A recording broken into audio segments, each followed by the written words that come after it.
G'day Year 12. Welcome to the flipped learning for the strategies of human resource management, which remains the strategies are remaining.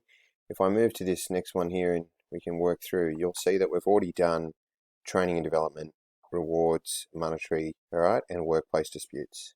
So we're just looking to fill in the gaps here of leadership, job design, all right, this recruitment, internal and external, which we've actually already covered in some way, shape or form. And then we'll finish off with performance and the global costs of skills and supply. So sort of filling in the blanks as we go. All right. So this video will just be on leadership style. All right. And the next video will be on job design. So I'll break the strategies down one at a time and name them as such.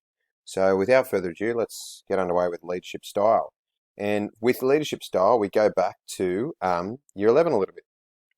If you remember, there was the classical scientific, behavioral, and the contingency approach, which is kind of the foundations of what the leadership style is. But what the leadership style is for a business as a HR strategy is how do HR manage their employees? Are they autocratic, authoritarian in terms of do we treat the workers as robots? It's low processes. It's all about productivity and increasing output.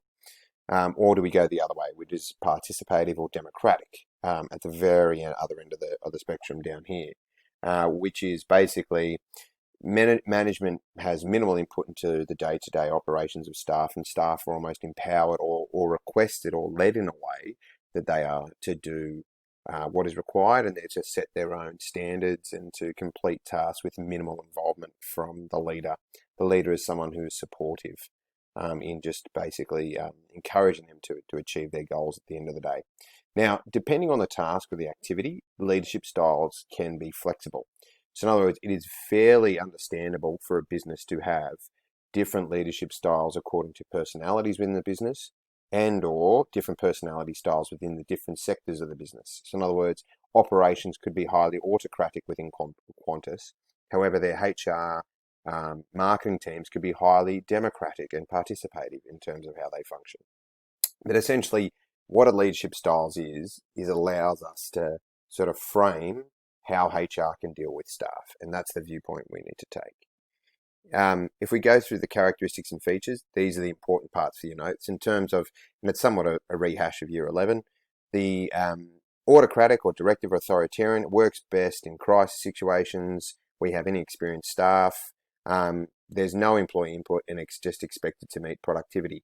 You could say this would be fair for Qantas maintenance staff or maybe even the bureaucratic, in which it's somewhat similar in terms of they're still given control within their role in terms of the Qantas maintenance staff or the cleaner staff that come off are given, they're allowed to do their rows and from the back to the front to the back or something of that nature, or, they're allowed to fuel the plane, then maintain it, or, do minor maintenance work and then fuel it.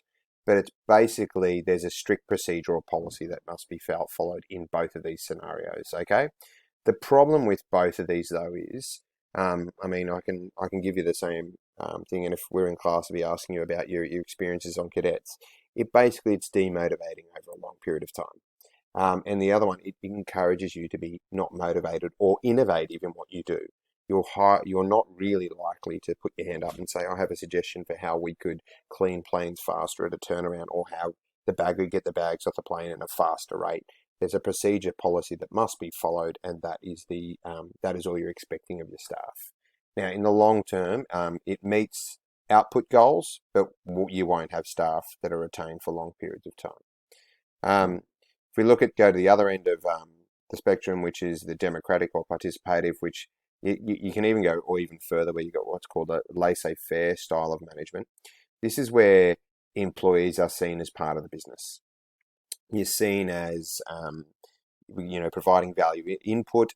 Your managers would actively seek your advice in terms of how can we, the reliance of staff, how do we actually get that better output in this scenario?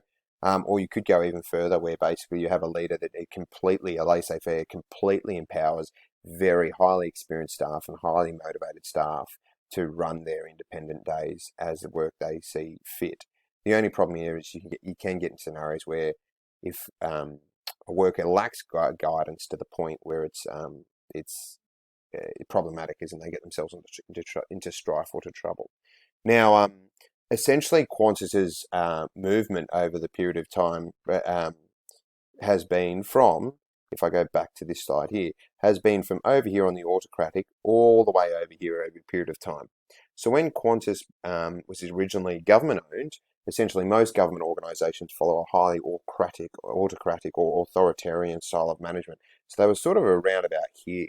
Since Qantas has been going into the privatisation in 1991 and their deregulation in 95, 1991 in the domestic, they have been basically gradually moving here at an accelerated rate.